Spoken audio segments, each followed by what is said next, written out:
And welcome back to my channel. In today's video I will show you how to fix the Safeway error. So let's get started. So to fix that you have to just open and search the app for so here is Safeway. I will likely search for here Safeway.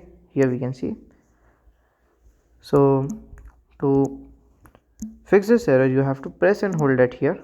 Then you have to click on this I button. It will open the app info.